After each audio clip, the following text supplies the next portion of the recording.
everybody, welcome back. My name is Catherine Hubert. I am the owner here at Chez Genèse. We are on a mission to change the way that our world both views and employs adults with intellectual and developmental disabilities. We are practicing that model and that mission here at our Greensboro, North Carolina restaurant. We are French inspired and we're so excited to be here today. We have just finished over the past couple of weeks recapping a team trip to France, and we are jumping back into more of our business model content this week and then in the coming weeks. But this week and next week, we're going to be talking about why we are a non-tipping restaurant, how that works, does it work, what are the pros and cons. It's something that I think sets us apart as a restaurant. One of the things that sets us apart as a restaurant, it is in line with us being French inspired and having more of a European model. There's a lot of different reasons why we chose to go that route. There have been some things that have been challenging about that over the years, and we want to talk about that because it's something that usually catches people off guard when they come here, and it's something that we can get questions about but don't always have time to fully explain in the process of checking someone out. For anyone who's ever wondered how it works and why we do it, this video is for you. So we've been open for almost 5 years. We have been a non-tipping establishment since the beginning. There was a lot of thought that went into that, and the reasons why we started that way are still the reasons why we follow that model.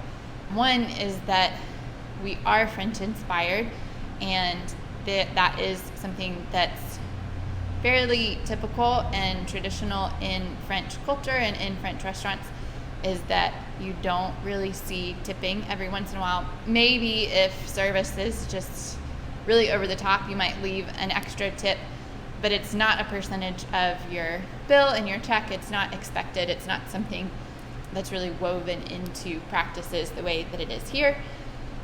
Service professions as a whole are regarded differently in France than they are in the United States. That's something that we are wanting to push for and against, both depending on which side of the argument you're on.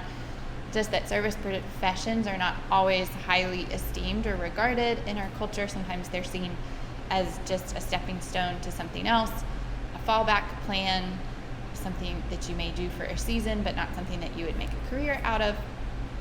And there is still, I think, oftentimes a mentality, at least in American culture, that service, by paying for a product, you've essentially paid for the service and therefore should get your way with everything. And service staff can sometimes be belittled or looked down upon as a result. So we're kind of pushing against that narrative on multiple fronts. People can view people with disabilities in the same way. So we want to take a stand that a service position is a valid and a valuable career path option. It's something that can and should be respected, and having a disability does not mean that you are less fortunate or should be pitied. So we're fighting both of those cultural narratives within the context of our restaurant. But in addition to that, in the restaurant industry, another reason why we're non-tipping, there's a lot of times motivation on servers to flip tables, because the more tables you serve, the more tips you get, so the more money you get. You want to work the busier days, you want to have the bigger tables. So there can be kind of this internal competitive nature between service staff. There also can be a competitive or kind of pitting against each other between the kitchen and back of house staff and then the service and front of house staff. Sometimes servers, depending on their tips, can be making significantly more than people who are working in the kitchen.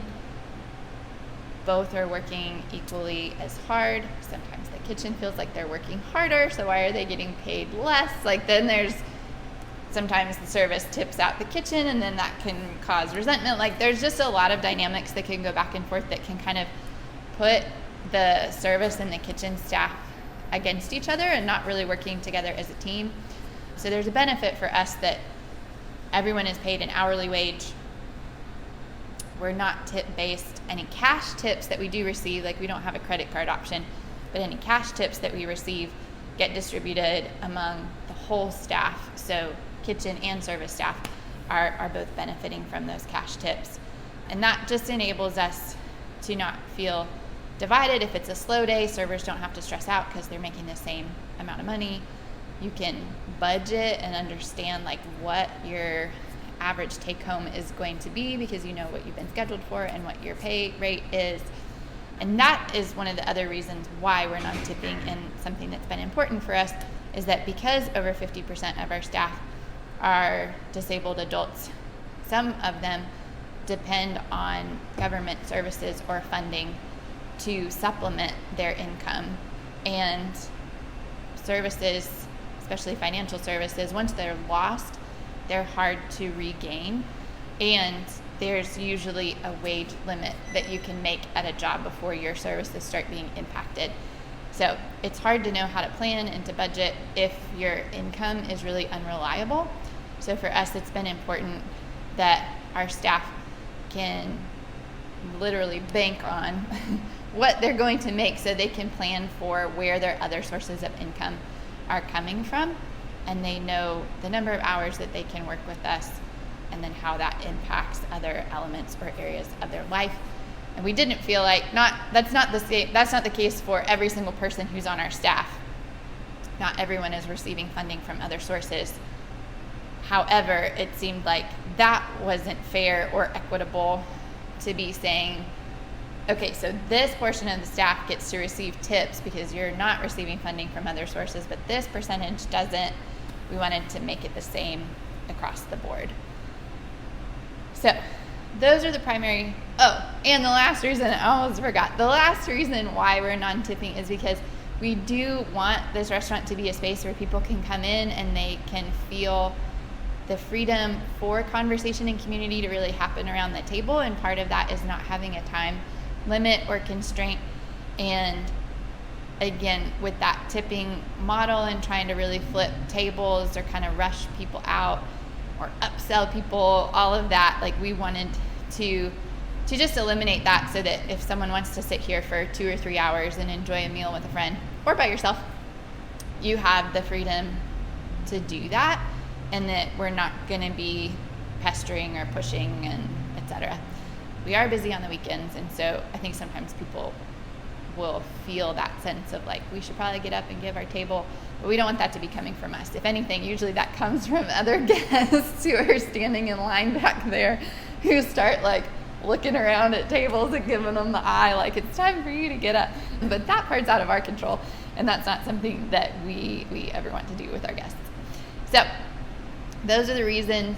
I'm going to run through a few pros to why that's been a good model for us over the years, and then next week we're going to jump on and talk about some of the roadblocks that we've experienced or things that have been hard for us, and a lot of that has to do with just how you pay your staff as a restaurant and ways that we want to push and grow in that area, but also recognizing that there's a limit to what you can charge for an omelet.